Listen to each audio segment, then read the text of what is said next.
the cabin wasn't on any map. That was the point.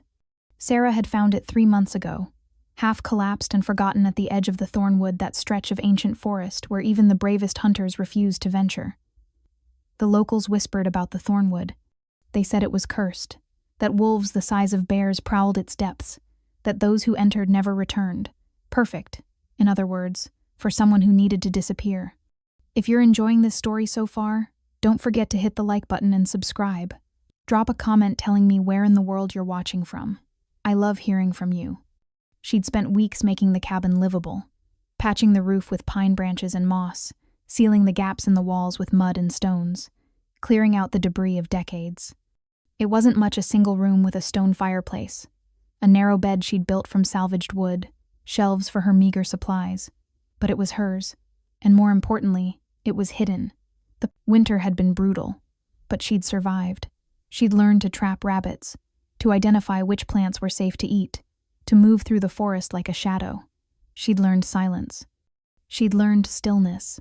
She'd learned how to live with only the sound of her own heartbeat for company, and she'd learned how to ignore the pull. It was always there, that invisible thread tugging at her chest, whispering that she was meant for something else, someone else. The bond her pack had tried to force upon her, the mating tie they'd attempted to create through ritual and coercion. But Sera had run before the ceremony could be completed, before the claiming bite could seal her fate to a male she despised, Marcus Thorn, her pack's beta, twice her age, cruel and controlling. Alpha Petros had decreed the match himself, a political alliance to strengthen Marcus's loyalty. It didn't matter that Sera was only 22, that she'd never wanted Marcus, that the thought of his hands on her made her skin crawl.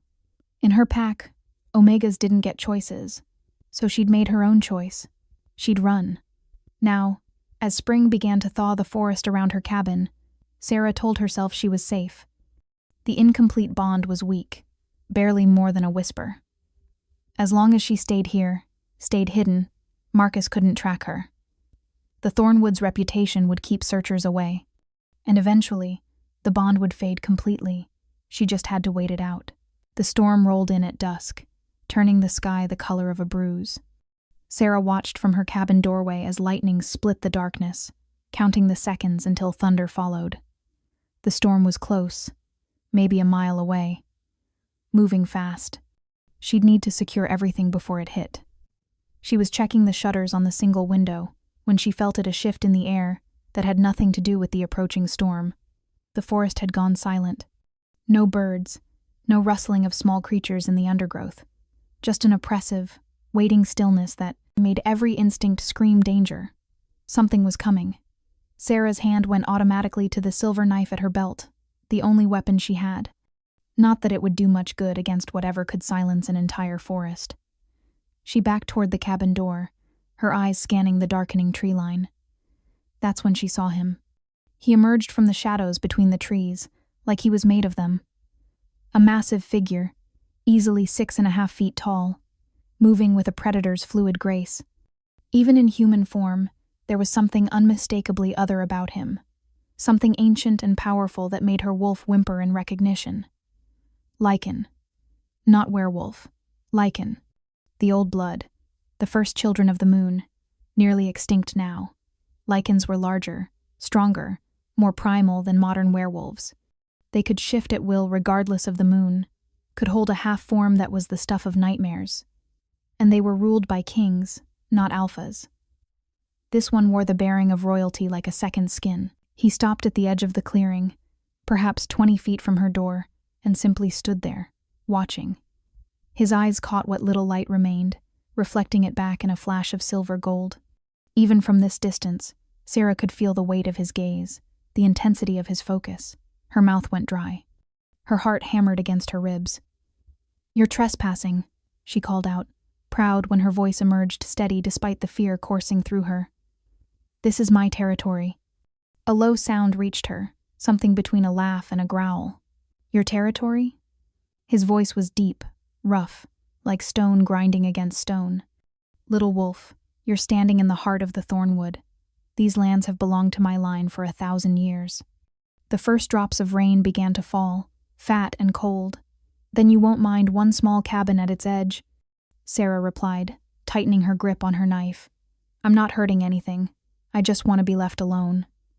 He moved then, closing half the distance between them in 3 long strides. Sera's wolf surged forward instinctively, responding to the dominance rolling off him in waves. She forced it down, forced herself to hold her ground even as everything in her screamed to either submit or flee. Up close, she could see him more clearly. Dark hair that fell past his shoulders, sharp features that might have been handsome if they weren't so harsh, a strong jaw shadowed with stubble, broad shoulders that strained against a black shirt, muscled arms marked with scars that spoke of countless battles. He looked like war personified. But it was his eyes that held her captive, pale gold with flecks of silver, ancient and knowing, carrying a weariness that seemed to span centuries. "Left alone," he repeated, his gaze traveling slowly over her face. "Is that truly what you want? Or is it what you're running from that drives you?" Sera's breath caught. How could he possibly know? "I don't know what you're talking about," she lied. Those strange eyes narrowed. "Don't you?" He took another step closer, and she caught his scent pine and smoke, wild and dark, and utterly masculine. "I can smell the fear on you, little wolf. And something else. An incomplete bond. Fraying at the edges. Someone tried to claim you." "That's none of your business," Sera snapped, anger flaring hot enough to burn through her fear. "And I'm not your little wolf. My name is Sera." His head tilted slightly, considering her. "Sera," he said, and the way her name sounded in that deep, rough voice sent an involuntary shiver down her spine. "I am Cale Bloodmoon, king of the northern Lycans and lord of the Thornwood." The Lycan king. Gods. Sera had heard stories, of course. Every werewolf had. Cale Bloodmoon, the last of the ancient line, who'd ruled the northern Lycans for over 300 years. They said he was cursed, that he could never take a mate because his touch brought death. They said he'd killed his own father in combat for the throne. They said he was more beast than man, that the Lycan form had consumed him until there was nothing human left. Looking at him now, Sera could believe every word. Thunder crashed overhead, and the rain began in earnest, a sudden deluge that soaked through her clothes in seconds. Cale Bloodmoon didn't even seem to notice, standing there like a carved statue as water streamed down his face. "You need to leave," Sera said, raising her voice to be heard over the storm. "This is my home. I'm not going anywhere." "Neither am I. Neither am I." Before she could process those words, before she could react at all, he moved. One moment he was standing in the rain, the next he was in front of her, so close she could feel the heat radiating from his body despite the cold downpour. His hand shot out, catching her wrist in a grip that was firm but somehow careful, like he was holding something fragile. His eyes locked onto hers, and in their depths, she saw something that made her breath stop. Recognition. "Impossible," he breathed, his voice barely audible over the storm. His thumb pressed against her inner wrist, right over her pulse point, and Sera felt it a spark of connection, electric and undeniable, racing up her arm and straight to her chest where it settled like a brand. No. Let me go," she demanded, trying to pull away. But his grip held firm, not hurting, just holding, keeping her there while he stared at her like she was a puzzle he needed to solve. "You feel it too," he said, not a question but a statement. "The pull, the bond." "I don't feel anything," Sera lied desperately. But she did feel it. Gods help her, she felt it. That same invisible thread she'd been running from, but different now, stronger. Not the weak, forced connection Marcus had tried to create, but something primal and absolute, something terrifying. Cale's eyes darkened, the gold in them seeming to glow despite the storm's shadows. "You're lying. I can hear your heart, racing. I can smell the change in your scent." His free hand rose slowly, carefully, as if approaching a wild animal. His fingers brushed her cheek, tucking a strand of wet hair behind her ear, and everywhere he touched, her skin came alive. Preparing and narrating this story took us a lot of time, so if you are enjoying it, subscribe to our channel. It means a lot to us. Now back to the story. "This can't be happening," Sera whispered. "I won't let this happen." "Let?" For the first time, something like emotion crossed his harsh features, confusion, maybe, or disbelief. "Little wolf, this isn't something either of us chose. This is effed fate. Sera spat the word like a curse. Destiny. The moon goddess's will. I've heard it all before, and I don't care. I won't be claimed. I won't be owned. I ran from one bond, and I'll run from this one too. She wrenched her wrist from his grip and stumbled backward, nearly tripping over the threshold of her cabin. Cale didn't follow, but his eyes never left her, tracking her every movement with that unnerving intensity. You can't run from a true mate bond, he said quietly, and there was something in his voice now, sadness, perhaps, or resignation. I know. I've tried for 3 centuries. The words hit her like a physical blow. 3 centuries. He'd been alone for 300 years, and now he thought she was his mate. I don't care, Sera said, though her voice shook. I don't care about bonds or fate or destiny. I just want to be left alone, please. The last word came out broken, all her bravado crumbling. Please just go. Cale stood in the rain, water streaming down his face, those ancient eyes boring into hers. For a long moment, he said nothing, and Sera thought maybe he would leave. Maybe he would respect her wishes and disappear back into the forest. Then lightning flashed, illuminating his face in stark relief, and she saw the truth there.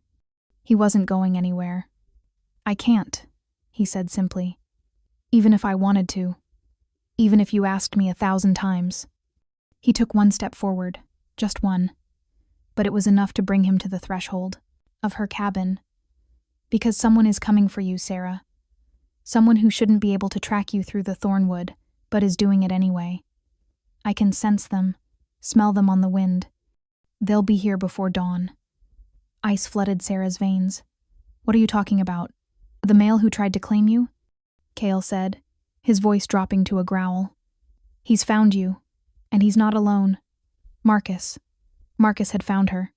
Sera's legs gave out, and she sank against the doorframe, her mind racing. It wasn't possible. The incomplete bond was too weak, the Thornwood too dangerous. Unless... He has a witch, she whispered, the realization hitting her like a blow. He must have paid a witch to track me. Cale nodded slowly. Blood magic. I can smell it on the wind, tangled with your scent. They've been searching for days, but the storm will cover their approach until they're almost on top of you. Then I'll run again, Sera said, already moving, reaching for the pack where she kept her few belongings. And go where? Cale's voice stopped her. They found you once. They'll find you again. Blood magic doesn't fade, Sera. It only grows stronger the longer it's active. She spun to face him, panic and fury warring in her chest. So what then? I just give up? Let Marcus drag me back and complete a bond I never wanted? No. The single word was spoken with such absolute certainty that it made Sera pause. Cale stepped fully into the cabin doorway, filling it with his massive frame, blocking out the storm behind him. You let me protect you. Why? Sera demanded. Why would you do that? You don't even know me. Those pale gold eyes held hers, and in them, she saw a hunger that made her breath catch. Not physical hunger, something deeper, more desperate. The longing of someone who'd been alone for far too long. Because you're mine, Cale said simply. My mate, and I protect what's mine. I'm not yours, Sera said, but the words came out weaker than she intended. Cale stepped fully inside the cabin, and somehow the small space seemed to shrink around his presence.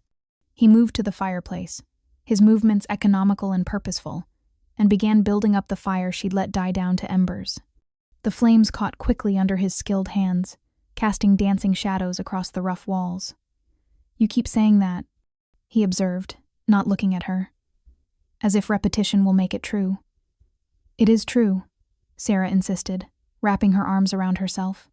Her clothes were soaked through from the rain, and now that the adrenaline was fading, she was starting to shiver. A bond doesn't make me yours. Nothing makes me anyone's. He straightened from the fire, turning to face her. In the flickering light, his features seemed even more severe, carved from granite and shadow. Then let me rephrase. You are my fated mate.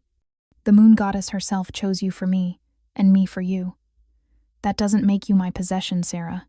It makes you my equal. My other half. I don't want to be anyone's other half, she whispered.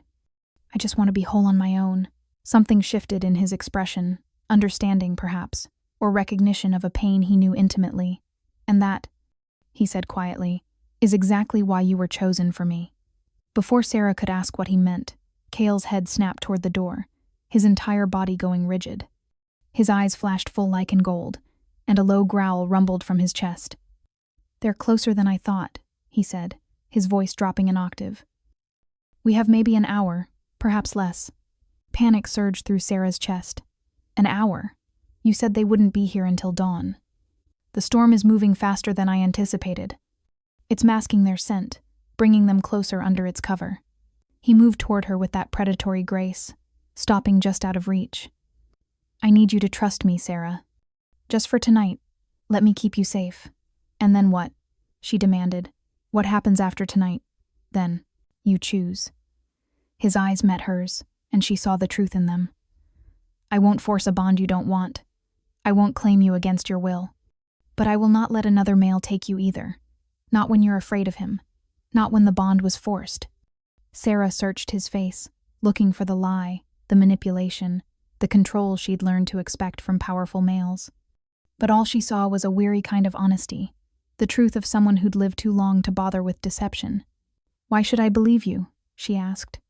"Every male I've ever known has tried to control me. My alpha, my pack, Marcus. They all said they knew what was best for me. How are you different?" Cale was silent for a long moment, and when he spoke, his voice carried the weight of centuries. "Because I know what it's like to be trapped by fate, little wolf. I know what it feels like to have your choices stolen, your will bent to something you never asked for." His hand rose slowly, and this time when he touched her face, his fingers were gentle, almost reverent. "I have been cursed for 300 years, unable to touch another soul without bringing them pain, unable to form connections, to feel warmth, to be anything other than alone." Sera's breath caught as she processed his words. The stories were true. Then, he was cursed. "Tonight," Cale continued, his thumb brushing across her cheekbone, "for the first time in 3 centuries, I touched someone without causing them agony.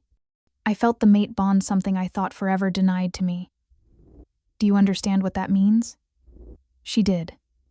Gods help her. She did. It meant she was his salvation, his cure, his way out of an eternity of isolation. And that terrified her almost as much as Marcus's pursuit. "It means you need me," Sera whispered. "And needing someone gives them power over you." "Yes," Cale agreed simply. "It does, which is why I'm offering you the same power over me. Stay tonight. Let me protect you. And when dawn comes, and you're safe, if you want to leave, I'll help you. I'll use my resources to break the blood magic tracking you. I'll give you safe passage to any territory in the north. I'll do whatever you ask." His hand dropped away from her face, and she felt the loss of his warmth like a physical ache. "All I ask in return is one night. One night where I'm not alone, where I can fulfill the most basic instinct of my wolf to protect my mate." The cabin fell silent except for the crackle of the fire and the steady drum of rain on the roof. Sera's mind raced, weighing options, calculating risks. Every instinct screamed at her to run, to not trust this powerful male who could crush her with one hand. But there was something in his eyes, something broken and honest and desperate, that called to a matching brokenness in her own soul. "One night," she heard herself say. "And then I decide. Not you, not fate, not the moon goddess. Me." Relief washed across Cale's features, so profound it was, almost painful to witness. "One night," he agreed. "On your terms." Sera nodded slowly, then became aware again of her soaked clothing, the way she was still shivering despite the fire's warmth. Cale noticed immediately, his eyes tracking over her with concern rather than the hunger she'd expected. "You need to get out of those wet clothes," he said, already moving toward the corner where she kept her meager supplies. "Do you have anything dry?" "There's a spare shirt in the chest," Sera managed, wrapping her arms tighter around herself. "And a blanket." He retrieved both, holding them out to her. When she hesitated, he turned his back, facing the door. "I'll keep watch. Tell me when you're decent." The casual gesture of respect, so simple yet so unexpected, made something in Sera's chest tighten. She quickly stripped off her wet clothes, trying not to think about the powerful Lycan king standing just feet away, trying not to notice the way her body responded to his mere presence. The spare shirt was worn and oversized, hanging to mid-thigh. She wrapped the blanket around her shoulders and perched on the edge of her narrow bed. "I'm dressed." Cale turned back to her, and something flickered in his eyes as he took in her appearance. Not lust exactly, but a deeper kind of hunger. Recognition, possessiveness. The look of a male seeing his mate and finding her perfect exactly as she was. "You should rest," he said, his voice rougher than before. "I'll wake you if they get close." "I won't be able to sleep," Sera admitted, not knowing they're out there, not knowing what's coming. He moved to the window, peering out into the storm-dark night. "Then tell me about him. This Marcus. What kind of male is he?" Sera pulled the blanket tighter, old fear and newer anger warring in her chest. "He's Beta of the Shadowpine Pack. Ambitious, cruel, completely loyal to Alpha Petros. They've been friends since they were boys." She paused, remembering. Marcus lost his first mate years ago in a challenge. He never took another, said no one was worthy, until Petros offered me to him. "Offered you," Cale repeated, his voice dangerously quiet. "Like property." "I'm an Omega," Sera said bitterly. "In Shadowpine, that's exactly what we are. No rights, no choices, no value beyond our bloodlines and breeding potential." She laughed, but there was no humor in it. "My mother was a healer, supposedly gifted with rare abilities. When she died giving birth to me, Petros decided my bloodline was too valuable to waste. He's been planning my match since I was a child." Cale turned from the window, his eyes burning gold in the firelight. "And you ran." 2 days before the ceremony, Sera confirmed. They had everything prepared, the sacred circle, the ceremonial wine, witnesses from 3 allied packs. Marcus had already started the bonding process, using blood magic to create a connection before the final claiming. She touched her chest unconsciously, right over her heart where the incomplete bond sat like a splinter beneath her skin. I could feel him trying to burrow into my soul, trying to make me want him. So I ran. "Brave," Cale said softly. "Terrified," Sera corrected. "I had no plan, no resources, nowhere to go. I just knew I'd rather die free than live as Marcus's mate." Silence settled between them, heavy with understanding. Outside, the storm raged on, and somewhere in that darkness, Marcus and his witch were drawing closer. "Can I ask you something?" Sera said after a moment. Cale nodded. "The curse. How did it happen?" His jaw tightened, and for a moment she thought he wouldn't answer.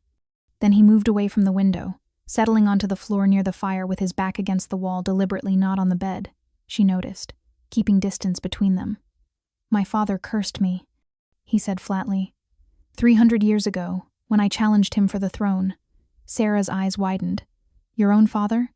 "He was mad by the end," Cale explained, staring into the flames. "The Lycan bloodline is ancient and powerful, but it comes with a price. The longer we live, the more the beast grows stronger. My father ruled for 800 years, and by the time I came of age, there was barely any humanity left in him. He was slaughtering innocents, starting wars for sport, treating other packs like his personal hunting grounds." "So you challenged him," Sera said, understanding dawning. "I had to. The other Lycans begged me to act, even my mother, before she." He paused, pain flickering across his features.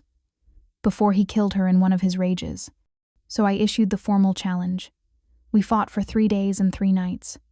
When I finally struck the killing blow, his last act was to curse me with his dying breath."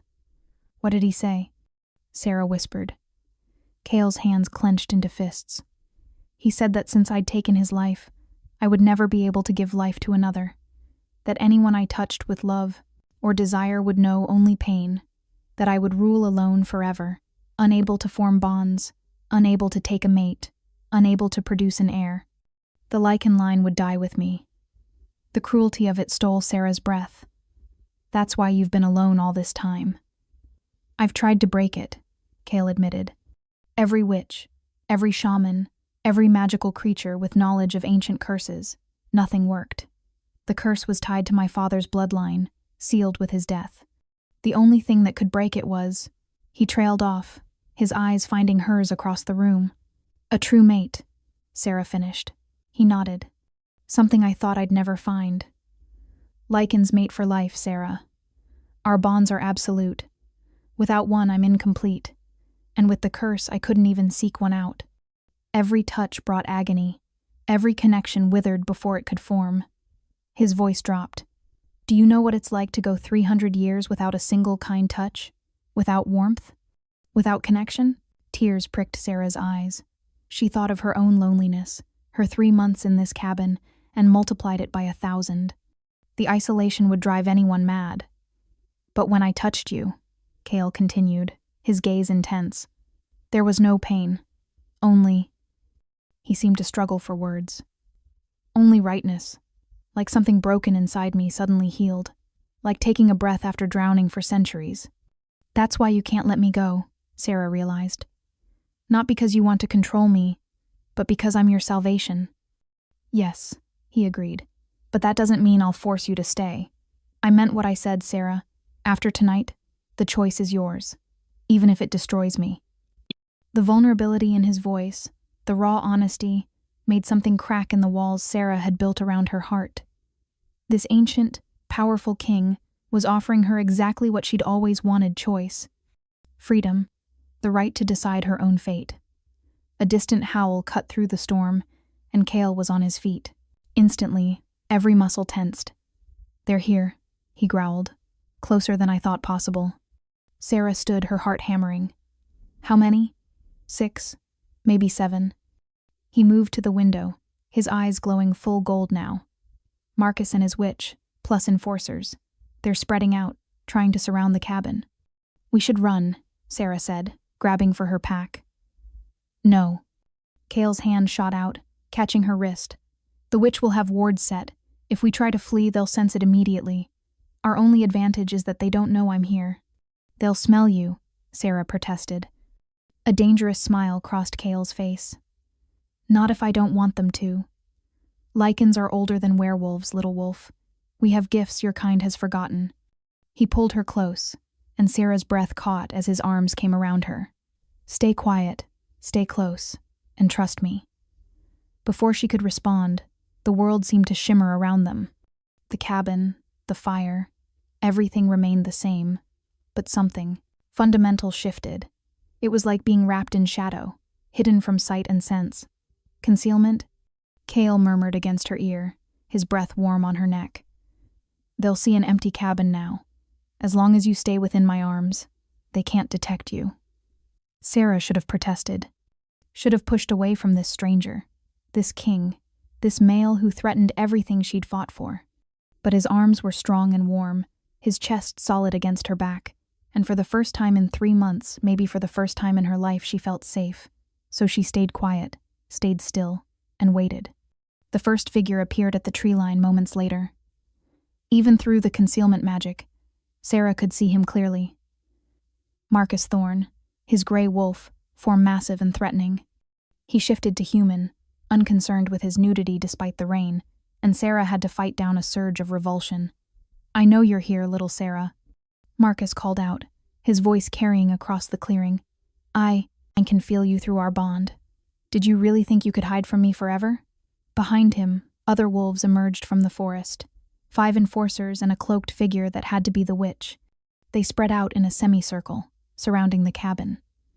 Cale's arms tightened around Sera, whether in comfort or to keep her still. She wasn't sure. She could feel the tension in his body, the barely leashed violence. He was a predator watching prey, calculating angles and timing.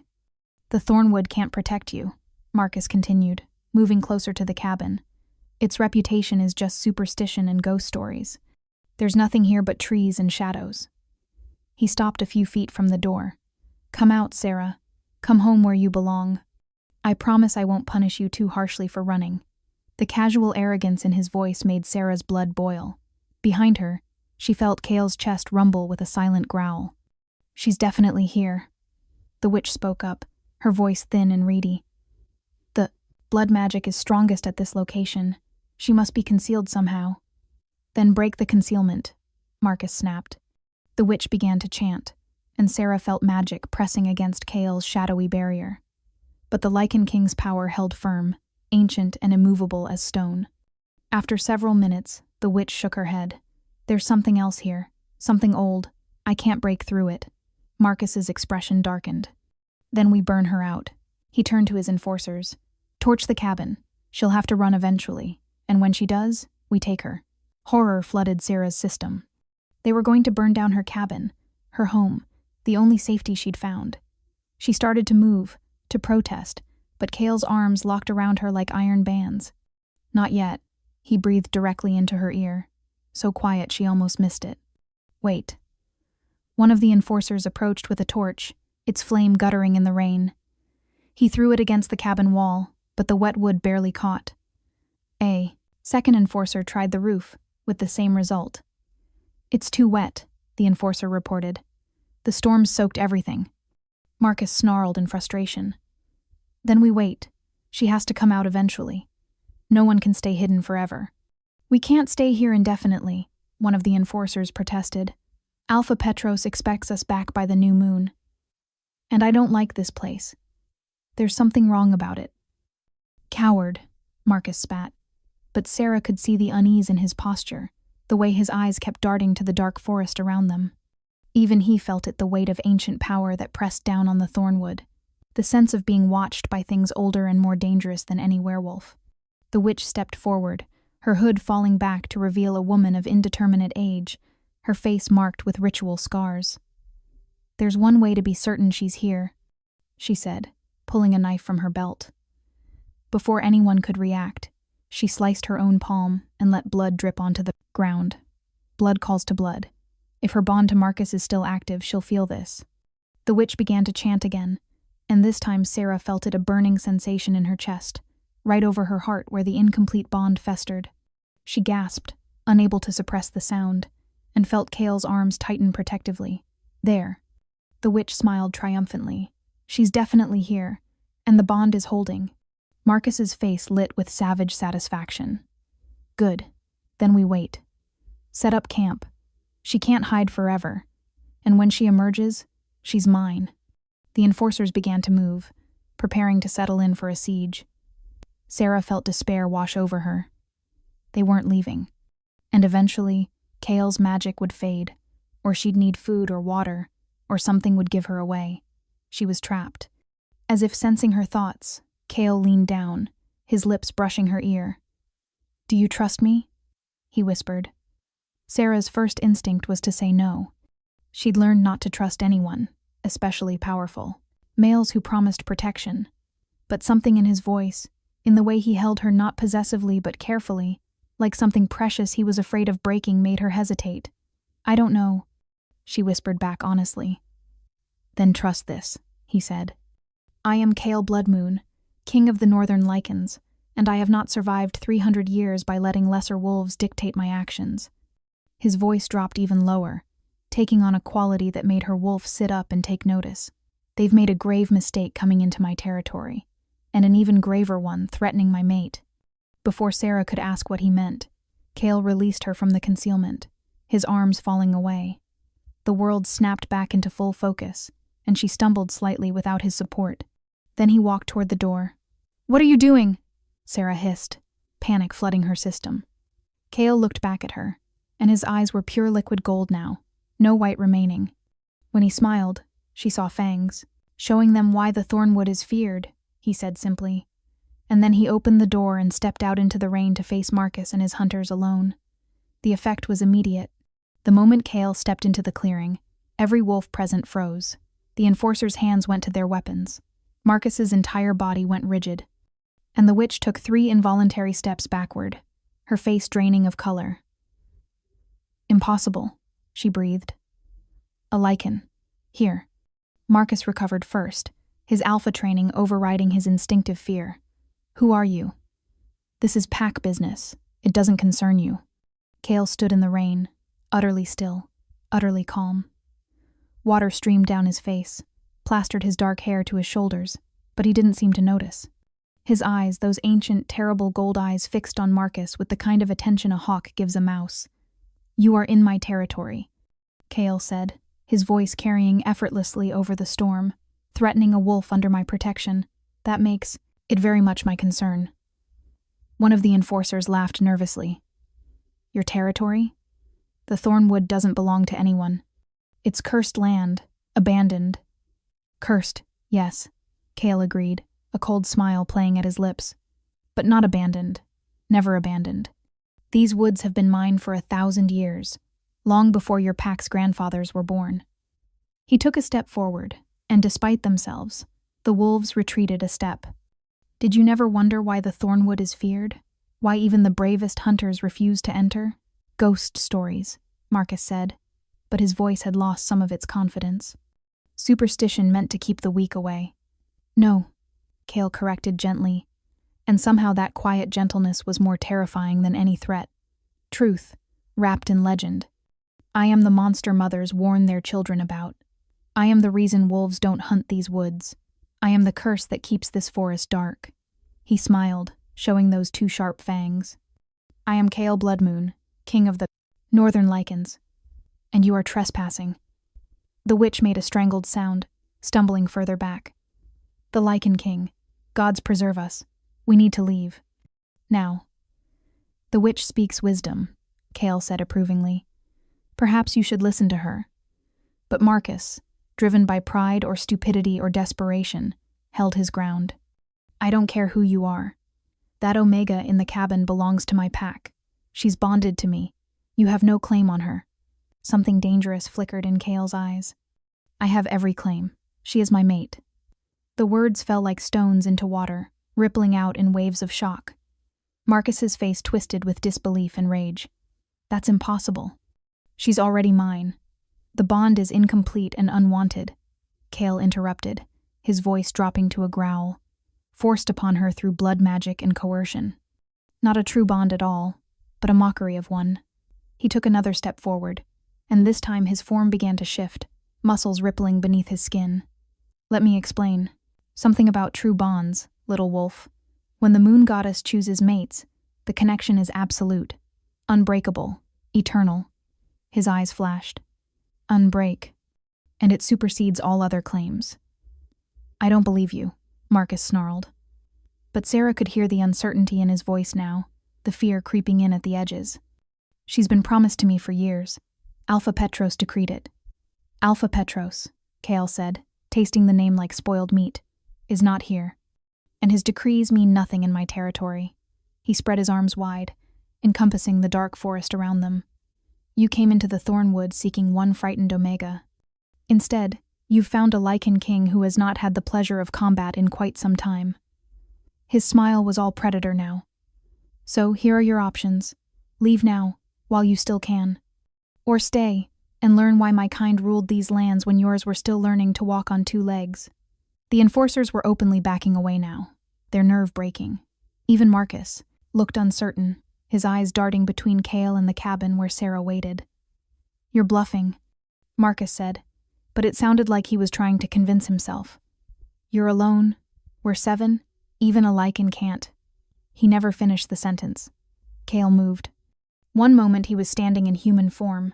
The next he was something else entirely, not fully wolf, not fully human, but the terrible hybrid that Lycans could achieve. 7 feet tall, corded with muscle, covered in midnight black fur, with a wolf's head but a man's intelligence burning in those gold eyes. The transformation took less than a heartbeat. The attack took even less. Cale crossed the distance to the nearest enforcer in a blur of motion, his clawed hand closing around the wolf's throat. He lifted the enforcer off the ground effortlessly, holding him up like he weighed nothing. I am not bluffing, Cale said, his voice deeper now, rougher but still perfectly clear. I am being merciful. You have 3 seconds to run. He dropped the enforcer, who scrambled backward on all fours before shifting and bolting into the forest. The other enforcers followed immediately, their courage shattered.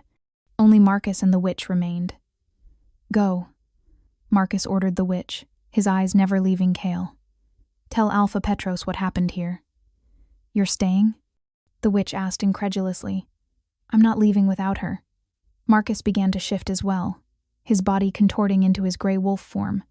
He was large for a werewolf, nearly 6 feet at the shoulder, powerfully built.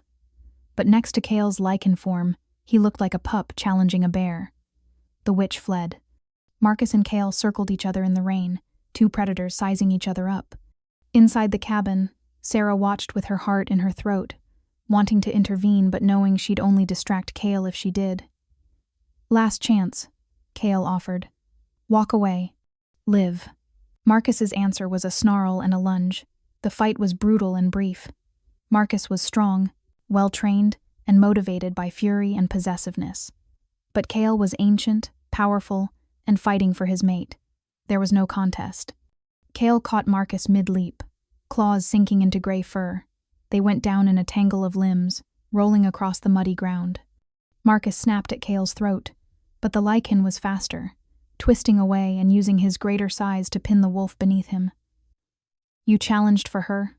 Kale growled, his muzzle inches from Marcus's throat. "You lost. Accept it with whatever dignity you have left." Marcus struggled, but Kale's grip was iron. After a long moment, the fight went out of the gray wolf, his body going limp in submission. Kale held him there a moment longer, making sure the lesson had been learned, then released him and backed away. "Go," he commanded. "Tell your alpha that Sera is under my protection now. If he wants to contest that claim, he can come himself and face me." Marcus shifted back to human form, blood running from multiple cuts, his pride as wounded as his body. He looked past Kale to the cabin, to where Sera stood framed in the doorway. "This isn't over," he said, his voice thick with rage and humiliation.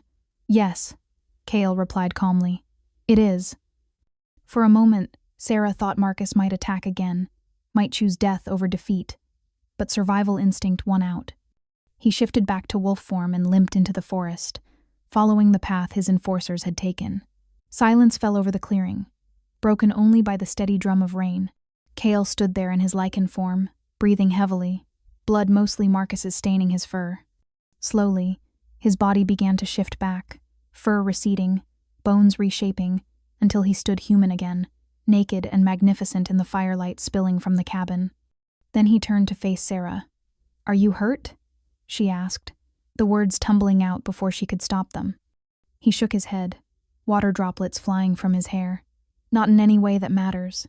His eyes found hers across the quest, distance, and something in them made her breath catch. "You saw." "I saw," Sera confirmed. She had seen him transform into something out of nightmares, had seen him fight with savage efficiency, had seen the monster the legends spoke of, and she wasn't afraid. She should be. She knew. Every instinct should be screaming at her to run from this ancient, powerful creature. But all she felt was awe and gratitude, and something else she wasn't ready to name. "You saved me," she said softly. Kale moved toward the cabin, his movements careful, non-threatening. "I protected what's mine," he said, then caught himself. "What I hope might be mine, if you choose." Sera stepped back from the doorway, letting him enter. He moved immediately to the fire, and she grabbed the blanket from her bed, offering it to him. He wrapped it around his waist, water still streaming from his hair and body. "You're bleeding," Sera noticed, seeing scratches along his shoulder and ribs. "Surface wounds." Kale. "Dismissed. They'll heal before dawn." "Let me clean them anyway," Sera insisted, already moving to her healer's supplies. "I may not be as gifted as my mother, but I know basic wound care." Kale settled onto the floor by the fire without protest, and Sera knelt beside him with a bowl of water and clean cloth. As she began to gently clean the blood away, she became acutely aware of how close they were, of the heat radiating from his skin, of the way his muscles tensed under her touch. "Does it hurt?" she asked. "When you shift like that?" "No," Kale replied, his voice quieter now, almost contemplative. "The transformation is as natural as breathing for Lycans. We don't fight it the way younger wolves do. We simply are." Sera worked in silence for a moment, carefully cleaning a particularly deep scratch along his ribs. "That form, the half-shift, I've never seen anything like it." "Most haven't," Kale agreed. "It's unique to Lycans. Werewolves can be human or wolf, but we can be both at once. It's why we were feared in the old days, why humans told stories of monsters who were neither man nor beast." "Are you?" Sera asked, pausing in her work to meet his eyes. "A monster, I mean." Kale held her gaze steadily. I have lived for 300 years, Sera. I have killed more than I can count. I have waged wars, destroyed packs, done things I'm not proud of. He paused. But I have also protected the innocent, kept the peace in the north, prevented conflicts that would have claimed thousands of lives. So, am I a monster? He shrugged slightly. Perhaps. But I try to be a monster with a conscience. The honesty in his words, the lack of pretense or justification, made Sera's chest tighten. She resumed her work, cleaning the last of his wounds in silence. When she finished, she sat back on her heels, studying him. "Why did you really come here?" she asked. "Before you knew about Marcus and the hunters. What brought you to my cabin?" Cale's expression shifted, becoming almost vulnerable. "I felt you," he said simply. 3 days ago, I felt the bond snap into place. After 3 centuries of emptiness, suddenly there was this pull, this connection leading me north into the Thornwood. I tried to ignore it, told myself it was impossible, that the curse couldn't be broken. He shook his head. But the pull only grew stronger, so I followed it, and it led me here, to a broken-down cabin at the edge of my territory, where a frightened Omega was hiding from a forced bond. The irony being that you're offering me another bond, Sera pointed out. The difference being that I'm offering you choice, Cale countered. Marcus wanted to own you. I want to know you. There's a distinction. Sera stood, moving to the window to look out at the storm. It was weakening now, the rain turning to drizzle, the thunder growing distant. Dawn couldn't be far off. "What happens when the sun comes up?" she asked quietly. "That depends on you," Cale replied. She heard him stand, felt him move to stand behind her, close but not touching. "I made you a promise. 1 night of protection, and then your choice." "I meant it. And if I choose to leave?" Sera asked, still staring out at the darkness. "If I ask you to help me disappear, to break the blood magic and give me safe passage north? Then I'll do exactly that," Cale said, and she heard the pain beneath the words. "I'll use every resource at my disposal to ensure you're safe. I'll give you coin enough to start over, connections to packs who will shelter you, anything you need." "And the mate bond?" Sera whispered. "What happens to that?" "It will remain," Cale said simply.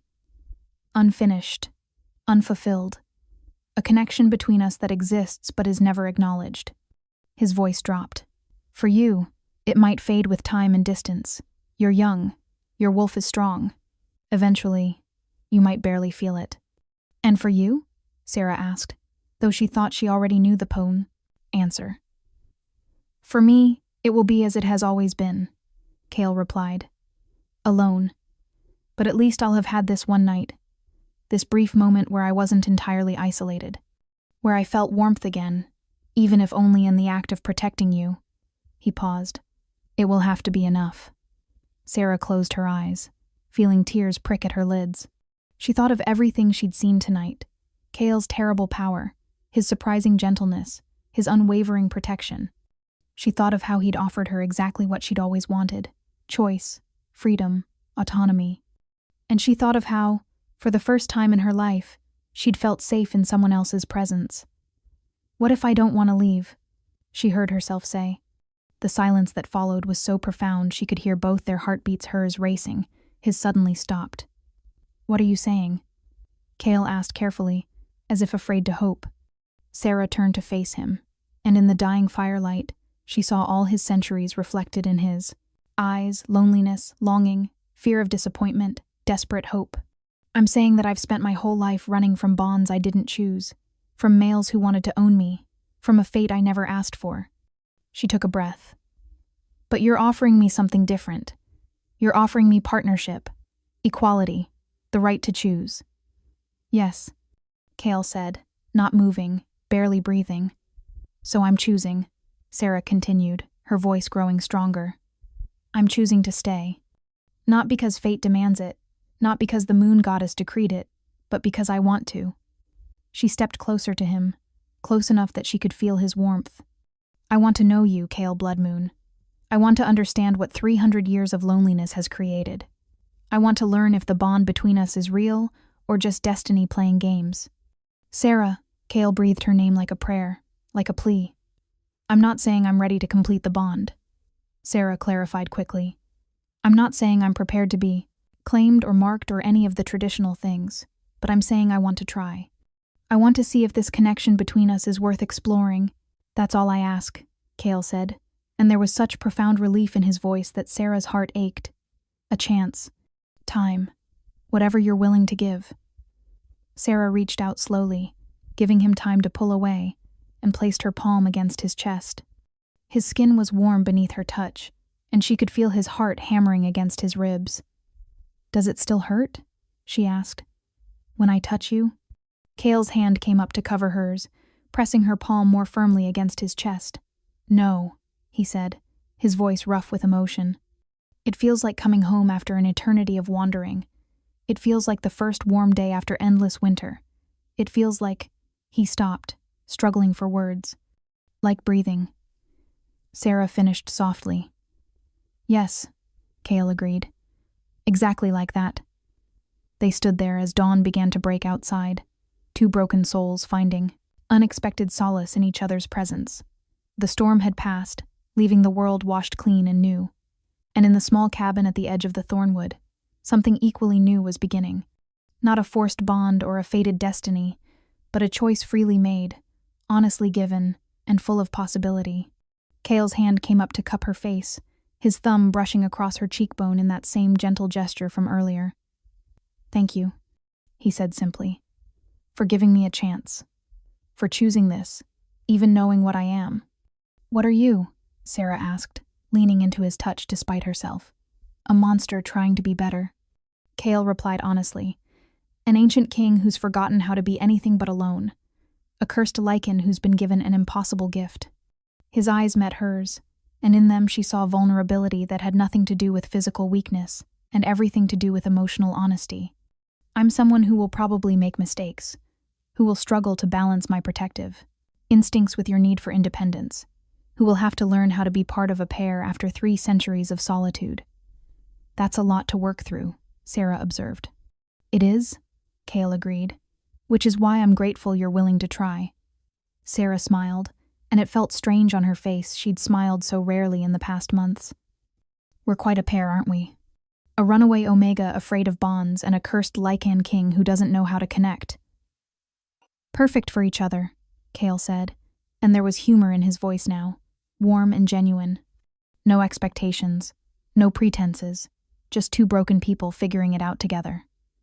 "Together," Sera repeated, testing the word. It should have frightened her partnership, connection, reliance on another, but somehow, with Cale, it didn't. Maybe because he'd proven he would let her go if she asked. Maybe because he'd offered her everything she needed most: choice, respect, freedom. Or maybe because, for the first time in her life, she'd met someone as broken and determined to heal as she was. Outside, the first rays of true dawn broke through the clouds, painting the sky in shades of pink and gold. A new day, full of possibility. "So what happens now?" Sera asked.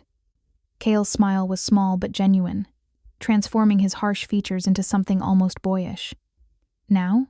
We figure it out as we go. I'll help you strengthen the wards around the cabin so Marcus can't track you again. We'll break the blood magic properly, so you're truly free of that incomplete bond." He paused. "And then, if you're willing, I'd like to court you, properly, the way mates should be courted with patience and respect and time." "Court me?" Sera couldn't help the laugh that escaped. "I didn't think ancient Lycan kings bothered with courtship." "This one does," Cale replied seriously. "You deserve to be wooed, Sera. You deserve romance and tenderness and all the things that were stolen from you by males who saw you as property." His hand tightened fractionally on her face. "Let me give you those things. Let me show you what it means to be chosen rather than claimed."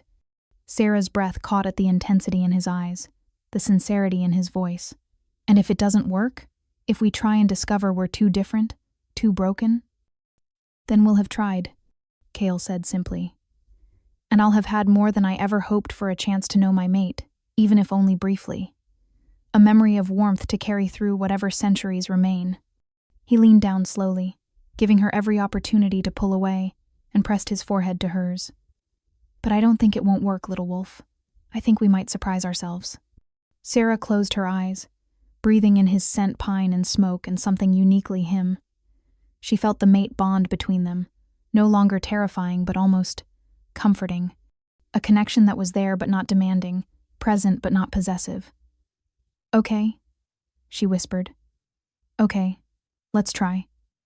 Cale pulled back, just enough to look at her, and the smile that broke across his face was radiant. "Yeah?" "Yeah," Sera confirmed, and found herself smiling too. "But we're doing this my way, slowly, carefully. And the moment I feel trapped or controlled, you tell me, and we adjust," Cale interrupted. "Or you leave, and I help you go. Whatever you need, Sera, always." It was the always that did it, the promise not of forever, but of respect that would last however long their connection did.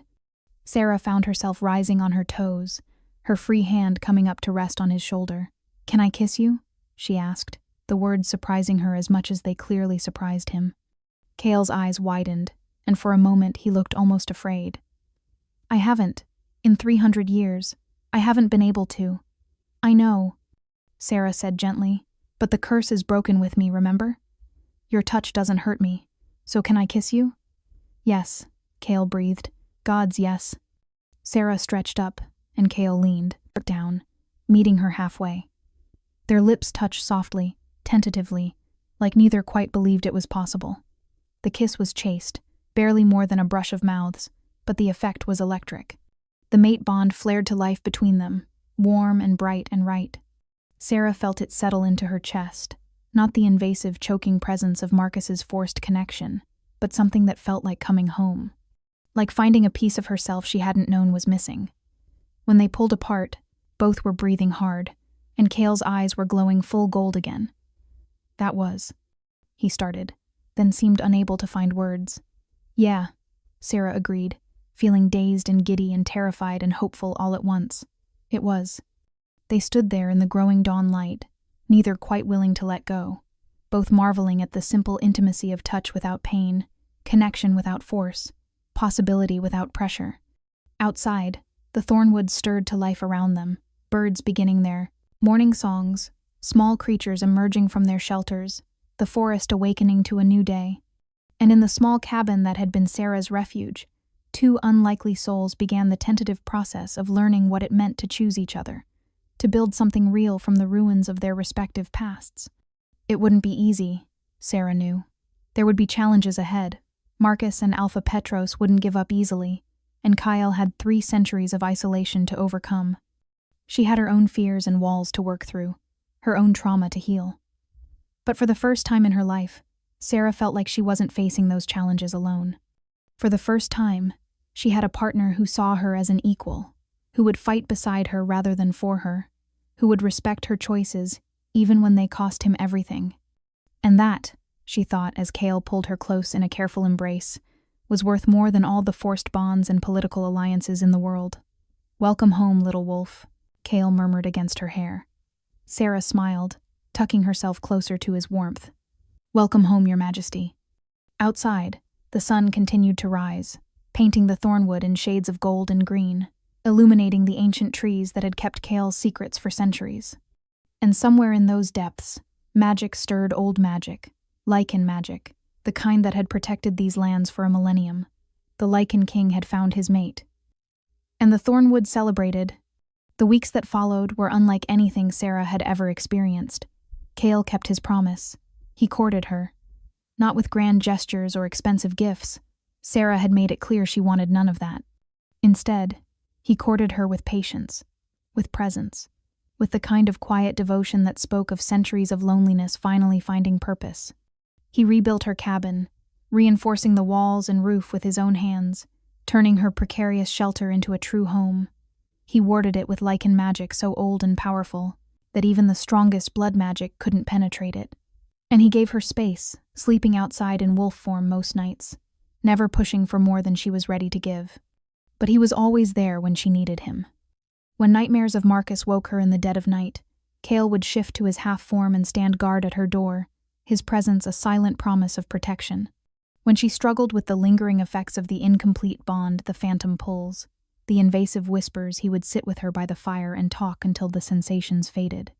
And slowly, carefully, Sera began to heal. "Tell me about the curse," she asked one evening as they sat together watching the sunset paint the Thornwood in shades of amber and gold. 3 weeks had passed since that first night, and they'd fallen into an easy rhythm, days spent working on the cabin or exploring the forest, evenings spent talking by the fire. Cale was silent for a long moment, his shoulder pressed against hers where they sat on the newly built porch. "What do you want to know?" "Everything," Sera said honestly. "What it felt like, how you survived it, why you didn't go mad." Cale's laugh was bitter. "Who says I didn't?" But then he sighed, his hand finding hers and threading their fingers together, a gesture that still made her heart skip, still felt like a small miracle. "The first decade was the worst. I kept forgetting, you see. I'd reach out to comfort someone, to offer a hand in greeting, to touch a friend's shoulder. And every time, they'd scream." Sera's grip tightened on his hand. "The pain I caused was extraordinary," Cale continued, his voice distant with memory. "Like touching a white-hot brand," they said. "Like acid eating through skin. It took me years to stop trying, to accept that I couldn't touch another soul without causing agony." He paused. "Do you know what that does to you? To be so fundamentally isolated that even the most basic gesture of comfort becomes a weapon?" "It breaks you," Sera said softly, understanding all too well.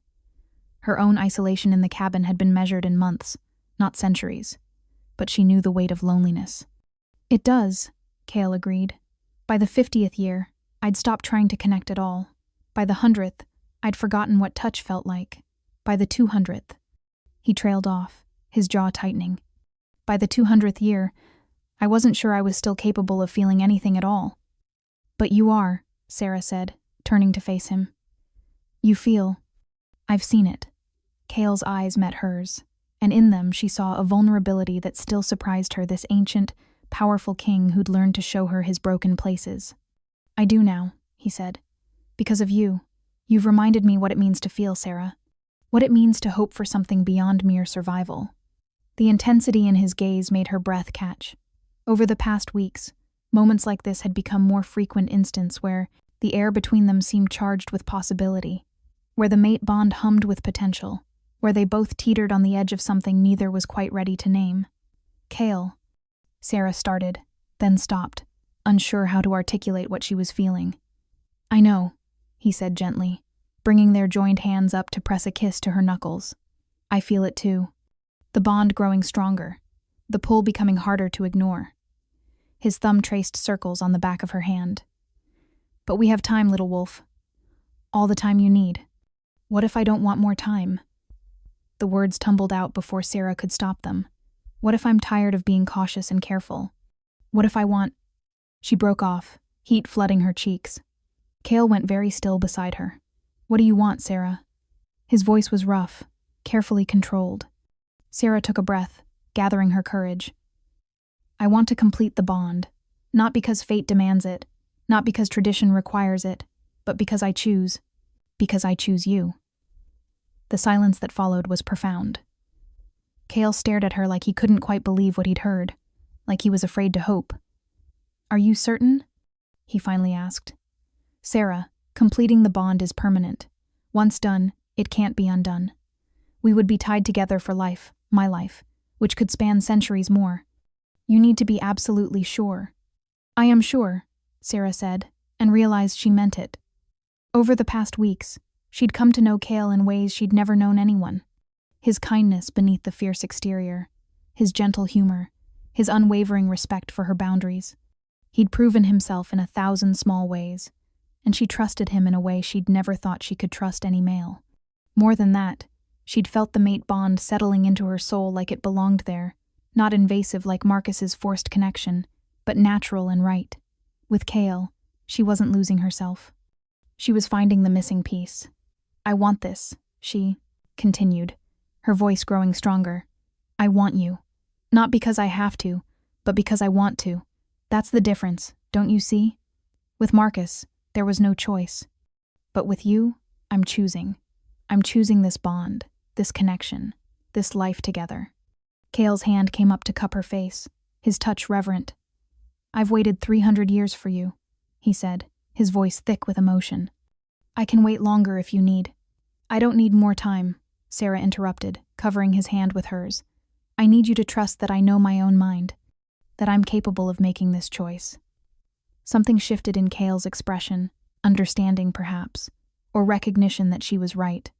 She'd spent her whole life having choices taken from her, having others decide what was best.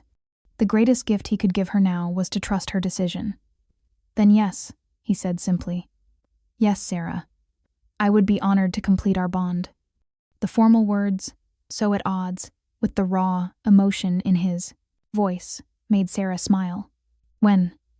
Kale's thumb brushed across her cheekbone. "The full moon is in 3 days. Traditionally, Lycan bonds are completed under the moon's light, with the goddess as witness. But if you'd rather not wait, 3 days is perfect," Sera said. "It gives us time to prepare, to do this right." What she didn't say, what she didn't need to say, was that it also gave her time to be absolutely certain.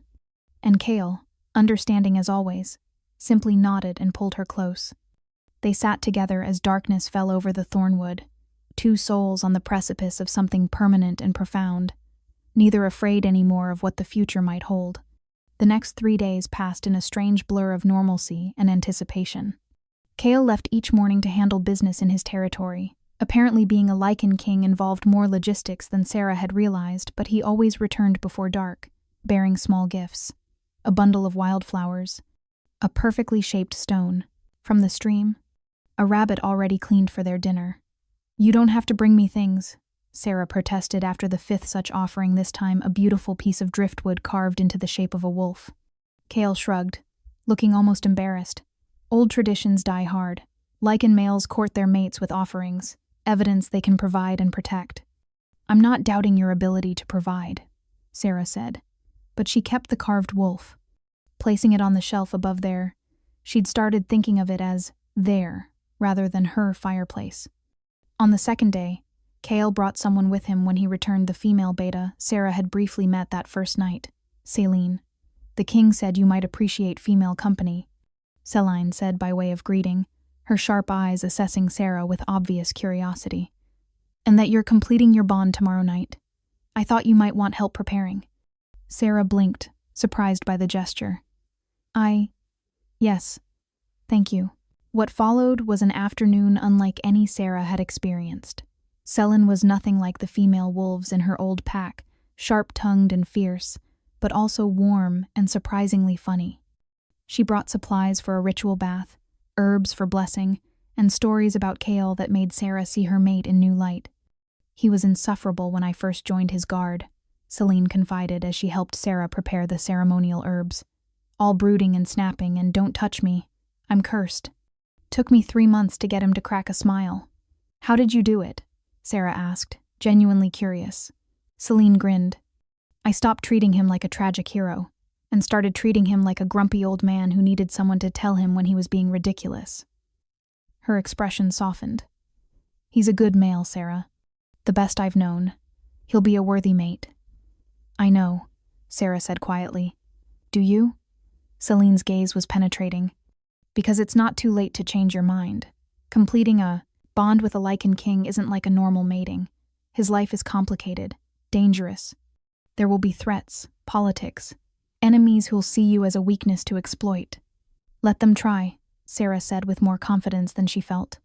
"I've spent my whole life being seen as weak. I'm done with that." Celine studied her for a long moment, then nodded approvingly. "Good. The Northern Territories need a strong queen." She paused. "That's what you'll be, you know. Once the bond is complete. Queen of the Northern Lycans." The title made Sera's head spin. "I'm just an omega from a small pack. I don't know how to be a queen." "Neither did Kale know how to be king when he first took the throne," Celine pointed out. "He learned. So will you." She squeezed Sera's hand. "And you won't be alone. You'll have Kale, and you'll have those of us who serve him. We take care of our own." The simple acceptance in Celine's words made Sera's throat tight. She'd never had pack like this, loyal, protective, chosen rather than assigned by blood. "Thank you," she managed. Celine smiled. Thank me by making our king happy. Gods know he deserves it after 3 centuries of misery." That night, after Celine had left with promises to return for the ceremony, Sera found Kale sitting outside the cabin in his half-form, his massive body silhouetted against the moonlight. "Nervous?" she asked, settling beside him. "Terrified," Kale admitted, his voice rougher in this form. "What if I'm not what you need? What if centuries of isolation have broken something fundamental in me? What if I hurt you somehow, even without meaning to?" Sera reached up to touch his furred face, and he leaned into her hand like a touch-starved animal. "You won't," she said with absolute certainty. "You've had countless chances to hurt me, to take advantage, to force the bond. You never have. You never will. How can you be so sure?" The vulnerability in his voice broke her heart. "Because I know you," Sera said simply. "I've seen you at your most powerful and your most vulnerable. I've watched you fight and I've watched you be gentle. I know your heart, Kale Bloodmoon. And I'm choosing it, scars and all." Kale shifted back to human form, his arms coming around her to pull her close. "I don't deserve you," he murmured against her hair. "Probably not," Sera agreed, making him huff a surprised laugh. "But you're stuck with me anyway." They sat together under the stars, both knowing that tomorrow night would change everything, and neither afraid any more of what that change might bring. The full moon rose over the Thornwood like a silver coin against black velvet, so bright it cast shadows. Sera stood in a clearing deep in the forest. Kale's clearing, he'd called it, a sacred space where Lycan kings had performed important rituals for generations. She wore a simple white dress that Celine had brought, her hair loose and crowned with moonflowers. No shoes, no jewelry except her grandmother's pendant. She wanted nothing false between herself and this moment, this choice. Kale stood across from her, dressed simply in dark pants and nothing else, his chest bare and marked with symbols she didn't recognize painted in ash and blessed herbs. Celine had explained, marks of his lineage and power. His eyes glowed pure gold in the moonlight, fixed on her with an intensity that stole her breath. Around the clearing, Kale's inner circle had gathered to witness Celine and a handful of others, all maintaining a respectful distance. This was private, sacred, but tradition required witnesses to affirm the bond's completion. "Are you ready?" Kale asked, his voice carrying clearly across the space between them. Sera nodded, not trusting her voice. They'd discussed the ritual earlier. It was simpler than she'd expected, no elaborate ceremony, no pack politics, just 2 souls affirming their choice before the moon goddess. Words spoken, marks given, bond sealed, ancient and unchangeable. Kale moved first, crossing the clearing to stand before her. In the moonlight, he looked otherworldly, beautiful and terrible in hers. "Sera," he began, his voice formal but weighted with emotion. "I, Kale Bloodmoon, king of the northern Lycans and lord of the Thornwood, claim you as my mate before the moon goddess and these witnesses. Not by force, not by tradition, but by choice. I choose you, Sera. Your strength, your courage, your stubborn independence, your wounded places, and your healing spirit. All of you, exactly as you are." He knelt before her then, this ancient king, his submission so at odds with his power that several of the witnesses gasped. "I vow to protect you, to honor you, to respect your choices, even when they cost me. I vow to be your partner, not your master, your equal, not your owner. I vow to spend whatever time the goddess grants us, proving that I was worthy of your choice." His eyes met hers. "If you'll have me." Sera's heart was hammering so hard she could barely breathe. She reached down, her hands finding his face, tilting it up to meet her gaze. "I, Sera Fisher, accept your claim, Kale Bloodmoon, not because fate demands it, not because tradition requires it, but because I choose you." Her voice grew stronger. "I choose your fierce protection and your gentle touches, your ancient loneliness and your new hope, your monstrous power and your tender heart, all of you exactly as you are." She knelt as well, so they were level, eye to eye and heart to heart. "I vow to stand beside you, to challenge you when you're wrong, to support you when you're right. I vow to be your partner in truth, sharing your burdens and your joys. I vow to spend whatever time we have building something real, something chosen, something ours. She smiled through sudden tears. I choose you, Kale. Today and always. The words hung in the moonlit air, sacred and binding. The mate bond flared between them, warm and bright and right, settling into place with a certainty that felt like coming home. Then it is witnessed and affirmed. Celine's voice rang out. The bond is claimed and accepted. What remains is the mark. Kale's hand came up to cup Sera's throat gently, his thumb tracing the place where his claiming bite would go, right where her pulse beat strongest. This will hurt, he warned. Just for a moment.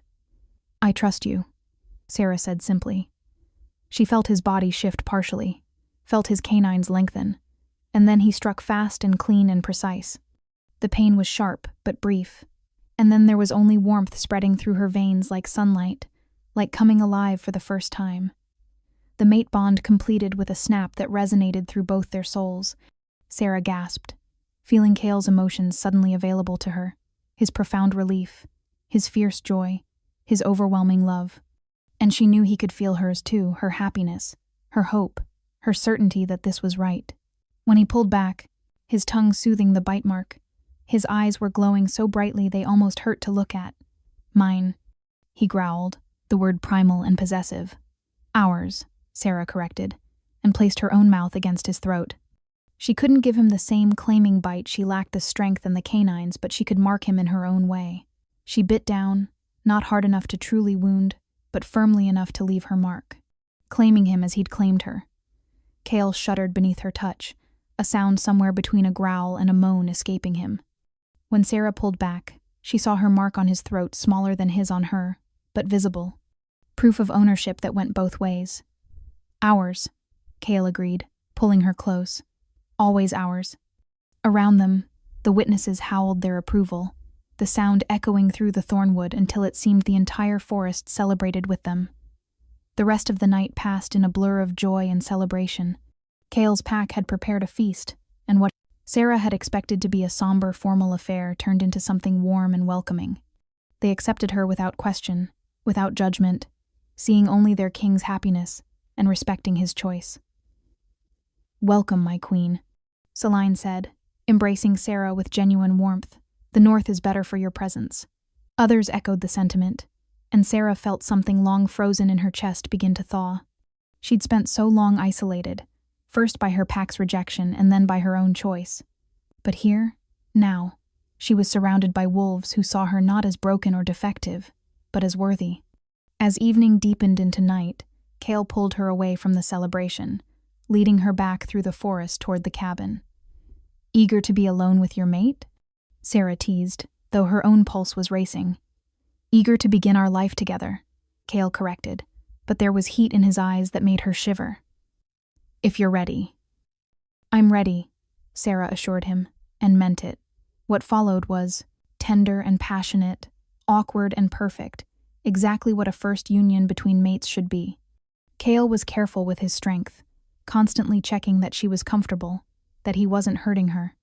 And Sera marveled at how different this was from what Marcus had planned, not conquest or possession, but mutual pleasure, shared vulnerability, two souls connecting in the most intimate way possible. Afterward, they lay tangled together in the narrow bed, the bond between them singing with contentment. I love you, Kale said quietly, the words seemingly pulled from somewhere deep inside him. I didn't think I was still capable of love, but you've proven me wrong in the best way.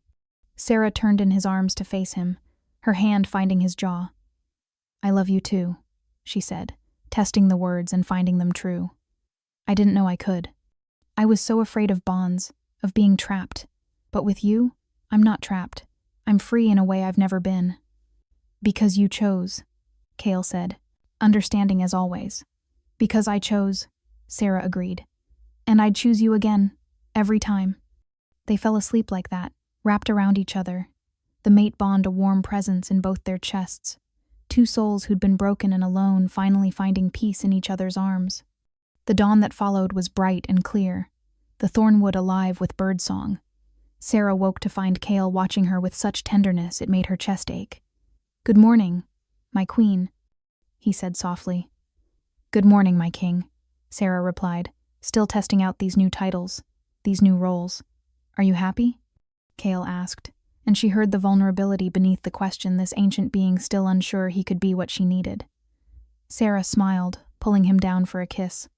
"I'm happy," she confirmed, scared about what comes next, unsure of how to be a queen, worried about Marcus and Alpha Petros, and all the threats still out there, but happy. "With you, I'm happy." "That's all I need," Kale said, gathering her close. "We'll figure out the rest together." And they would, Sera knew. There would be challenges ahead Marcus wouldn't give up easily, and being queen to the Northern Territories came with responsibilities she barely understood, but she wouldn't face any of it alone. She had Kale. She had his pack. She had a bond built on choice rather than coercion, respect rather than ownership. She had finally found what she'd been seeking all along, not a bond that trapped her, but one that set her free. In the small cabin at the edge of the Thornwood, as morning light streamed through the windows, Sera and Kale began their first full day as mates. Not as a broken Omega and a cursed king, but as partners, equals, two souls who'd chosen each other against all odds, and in that choosing, they'd both found salvation. The Lycan king had his mate, the runaway Omega had her home, and in the Thornwood, the ancient trees whispered their approval, magic settling over the bonded pair like a blessing. This was how it was meant to be, not destiny forced, but love chosen freely. And it was perfect. 6 months passed like a dream Sera was afraid to wake from. The transition from hidden Omega to Lycan Queen hadn't been easy. There were politics to navigate, alliances to understand, traditions to learn. But Kale was patient, and Selene proved to be an invaluable guide, teaching Sera everything from formal court protocol to the subtle art of Northern pact diplomacy.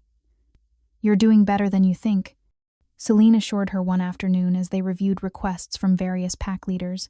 "Half of them are already calling you the wise queen behind your back. And the other half?" Sera asked wryly. "Are calling you the king's blind spot," Selene admitted with a shrug. "But they said the same about every strong queen in history. You'll prove them wrong soon enough." Sera hoped so. She'd thrown herself into her new role with determination, using her healer's training to establish clinics throughout the Northern Territories, advocating for Omega rights in ways that made conservative alphas uncomfortable, and slowly building a reputation as someone who listened to the powerless as readily as the powerful. But despite the challenges, despite the long days and steep learning curve, Sera had never been happier. Each night she fell asleep in Kale's arms, the mate bond warm and secure between them.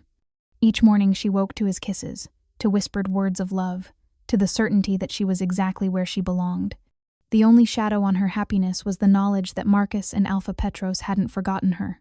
Reports came regularly from the south the Shadowpine Pack was making moves, forming new alliances, spreading rumors about the Lycan king who'd stolen a bonded Omega. It was all lies, of course, but lies repeated often enough could become dangerous. "They're building toward something," Kale said one evening as they reviewed the latest. "Intelligence. Petros is too ambitious to let this go. He sees your escape as a personal insult, and Marcus."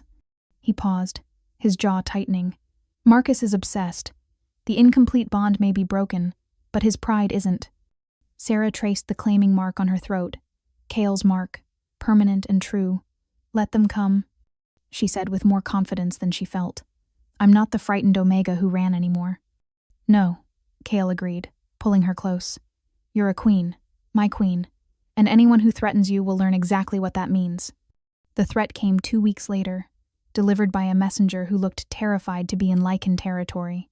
Alpha Petros of the Shadowpine Pack formally challenges the legitimacy of the bond between Sera Fisher and Kyle Bloodmoon. The messenger recited, his voice shaking. He claims the Omega was already bonded to Beta Marcus Thorn through sacred ritual, and that her claiming by the Lycan king constitutes theft and treaty violation. He demands her return and reparations, or, the messenger swallowed hard, or he will be forced to take military action to retrieve what belongs to his pack. The throne room fell deadly silent. Around them, Kale's advisors and guards waited for their king's response, tension thick enough to choke on. Kale sat perfectly still on his throne, Sera beside him in her own seat, the queen's throne that had stood empty for 3 centuries until her arrival. When he finally spoke, his voice was cold enough to freeze blood. "Tell your Alpha," Kale said softly, "that Sera belongs to no one. She is queen of the Northern Territories by her own choice, my mate by mutual claim witnessed and affirmed under the full moon. Any bond Marcus Thorne attempted to force upon her was incomplete, unwanted, and broken the moment our true mate bond formed. His eyes flashed gold. As for military action, remind Petros that the last pack who declared war on the Lycans was wiped from existence in a single night. Ask him if he truly wants his pack's name to be the next cautionary tale parents tell their cubs. The messenger paled further. And if he demands proof of the bond's legitimacy? Sera felt Cale's anger spike through their connection, but she placed a calming hand on his arm. Then tell him, she said, her voice carrying clearly through the throne room, that I will provide that proof myself. I'll come to neutral territory for a formal tribunal. Let the Council of Elders judge the legitimacy of our bond versus the forced connection Marcus attempted. Sera, no, Cale growled. I won't let you walk into... It's not your choice. Sera interrupted gently but firmly. This is about me, my autonomy, my right to choose my own fate. I need to face them, Cale. I need to prove that I'm not some stolen prize, but a woman who made her own decision. Cale's jaw clenched, but after a long moment he nodded. Together, then. We go together. Together, Sera agreed, threading her fingers through his. The tribunal was set for the dark of the moon, 3 weeks away, in the neutral grounds between territories. The Council of Elders would preside ancient wolves from various packs who served as ultimate arbiters in disputes that could lead to war. The weeks leading up to it were tense. Cale increased security around Sera, assigning his best warriors to shadow her every move. She understood his protectiveness, but it chafed nonetheless. I survived 3 months alone in the Thornwood, she reminded him after he assigned yet another guard to her detail. I'm not helpless. I know you're not, Cale replied, pulling her into his arms. But humor me. The thought of losing you, of someone taking you from me. His voice dropped. After 3 centuries of emptiness, I've finally found light. I won't risk that light being extinguished. The raw vulnerability in his words melted Sera's irritation. You won't lose me, she promised. The bond is real. The tribunal will confirm it. And then Petros and Marcus will have to accept that I'm where I choose to be.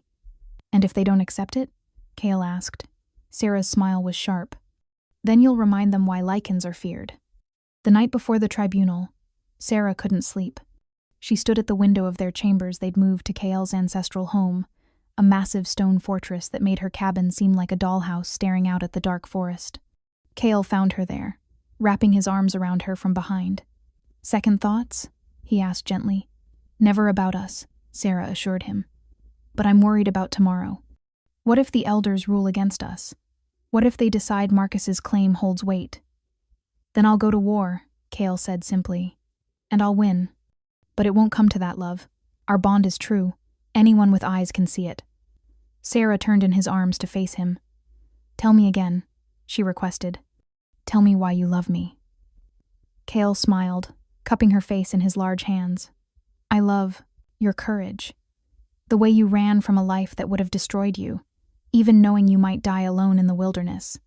I love your compassion. You freed a chained prisoner without knowing who he was or what he might do.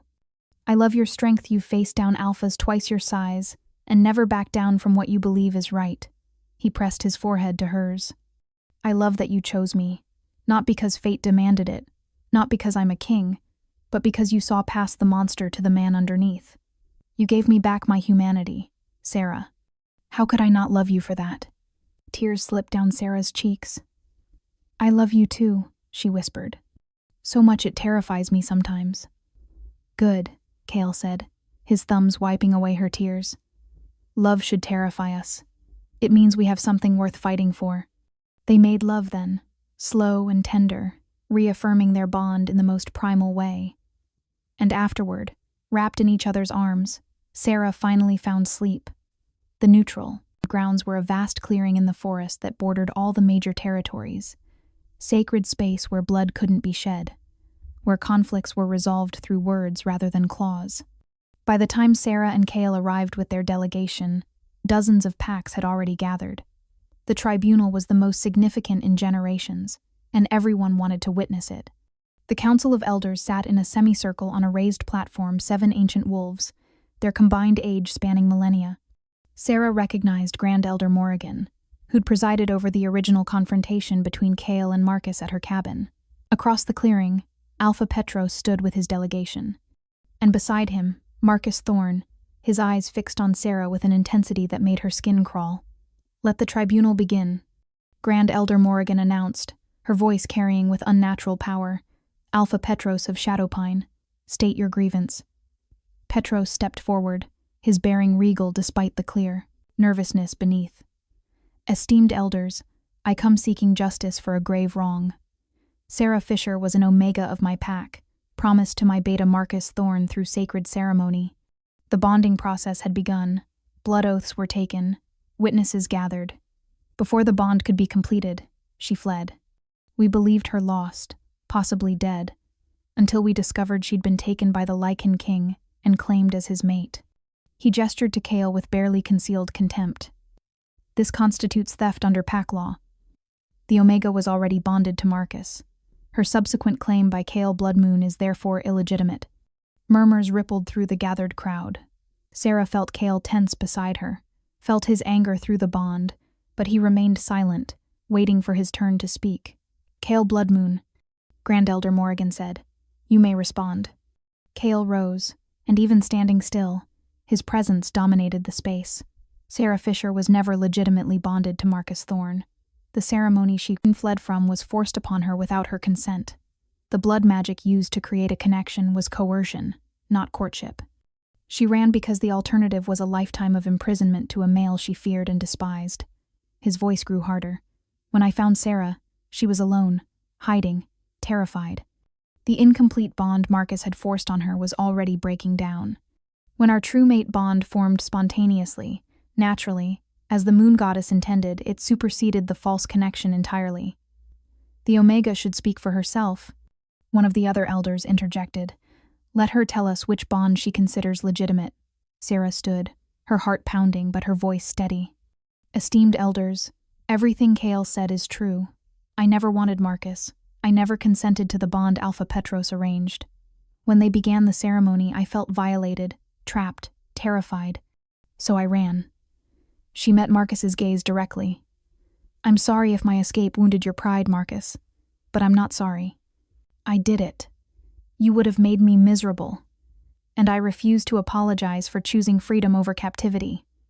"But you didn't choose freedom," Marcus snarled, stepping forward. "You just traded one bond for another. You're still owned, still controlled, just by a different male." "No," Sera said firmly. "The difference is choice. Kale offered me the option to leave. Even after our bond formed, he promised to help me disappear if that's what I wanted. He gave me time, space, respect. He courted me. Marcus. He didn't try to own me, he tried to earn me. And that made all the difference." "Pretty words," Alpha Petros interrupted. "But bonds are bonds." The ceremony had begun. By pack law, she was Marcus's. "By pack law, maybe," Grand Elder Morrigan said thoughtfully. "But we are not judging pack law here. We are judging the truth of bonds." She stood, moving to the edge of the platform. "There is a way to settle this definitively. Both males claim a bond with the Omega. Let us test which bond holds true." A chill ran down Sera's spine. "How?" she asked. "Ancient magic," the elder replied. "We will invoke the moon goddess herself. She will reveal which connection bears her blessing." Morrigan's eyes fixed on Sera. "It will not be pleasant, child. The goddess's touch burns away all falsehood, but it will give us truth that cannot be disputed." Sera looked at Kale, saw her own apprehension reflected in his eyes. But she also saw his confidence in their bond, his absolute certainty that what they shared was real.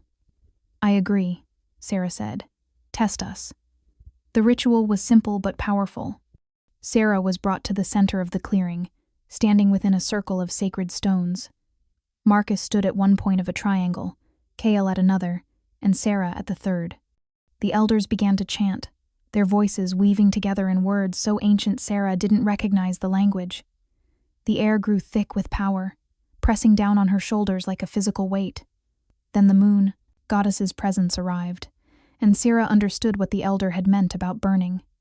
It felt like being turned inside out, Every emotion, every memory, every connection laid bare. She felt Marcus's bond, or what remained of it, like a festering splinter, invasive and wrong. Dark magic and coercion, fading but still present, a violation that made her want to scream. But she also felt Cale's bond, and the difference was staggering. Where Marcus's connection was a parasite, Cale's was a foundation. Where Marcus's bond tried to control, Cale's supported. Where Marcus's presence felt like chains, Cale's felt like wings. The goddess's judgment was clear and absolute. Light blazed from Sera to Cale, a connection visible to every witness, golden and pure and undeniable. The thread to Marcus shattered completely, disintegrating like ash in wind. When the magic faded, Sera collapsed. Cale was there instantly, catching her, holding her against his chest. "The goddess has spoken, Grand," Elder Morrigan announced, her voice ringing with finality. "The bond between Sera Fisher and Cale Bloodmoon is true and blessed. The connection to Marcus Thorne was false, forced, and has been severed completely. Sera Fisher is, by divine decree, the legitimate mate and queen of the Lycan King." The gathered wolves erupted in conversation, but Sera heard none of it. She clung to Cale, feeling the bond between them stronger than ever, purified by the goddess's touch. "It's over," Cale murmured against her hair. "You're safe. You're mine. It's over." Across the clearing, Marcus stood frozen, his face a mask of shock and rage. Alpha Petros looked equally stunned, his political maneuvering crumbling in the face of divine judgment. "This isn't over," Marcus called out, his voice breaking. "She was mine first." She was never yours," Grand Elder Morrigan interrupted coldly. "And if you persist in this delusion, Marcus Thorne, you will face sanctions from this council. The goddess herself has ruled against you. Let it go, or face consequences that will make exile seem merciful." The threat was clear. Marcus stared at Sera one last time, and she saw the moment he finally accepted defeat. His shoulders slumped, and he turned away, disappearing into the crowd. Alpha Petros lingered a moment longer, his calculating eyes moving between Sera and Cale. "It seems congratulations are in order, your majesties," he said with false politeness. "May your bond bring prosperity to the Northern Territories." It was as close to an apology as he would ever give, and Sera accepted it with a regal nod. "And may Shadowpine find peace," she replied, the unspoken message clear: "Stay away from us." As the tribunal dispersed and witnesses began to leave, Sera finally let herself relax fully against Cale. "Take me home," she whispered. "Always," Cale promised, lifting her into his arms despite her protests that she could walk. "Always, my queen." They returned to the Thornwood as the promise, sun set, painting the ancient forest in shades of amber and rose. And as they crossed the threshold into their home, not the cabin anymore, but the fortress they'd made theirs, Sera felt the last piece of her past finally fall away. She was free, truly, completely free. Free to love Cale without fear or doubt. Free to rule beside him as an equal. Free to build the life she'd always dreamed of but never thought possible. "I love you," she said as Cale set her down gently in their chambers. "I love you too," Cale replied, pulling her close. "Thank you for choosing me, Sera. For giving me a life worth living again." "Thank you for giving me the freedom to choose," Sera countered. "That was the greatest gift anyone's ever given me." They stood together in the fading light, two souls who'd been broken and lost, who'd found each other against impossible odds, who'd built something real and lasting from the ashes of their respective pasts. The Lycan King and his queen, the monster and the Omega who saw beyond monsters. Two halves of a whole, bound not by fate's decree but by their own courageous choice. And in the Thornwood, the ancient trees whispered their eternal blessing, magic settling over the bonded pair like a benediction. This was how true love was meant to be, not forced, but freely given. Not owned, but shared. Not a prison, but a sanctuary. Forever. Thank you so much for watching until the end. If you loved this story, check out the other videos on your screen now. I think you'll really enjoy them. And don't forget to subscribe if you haven't already. See you in the next story.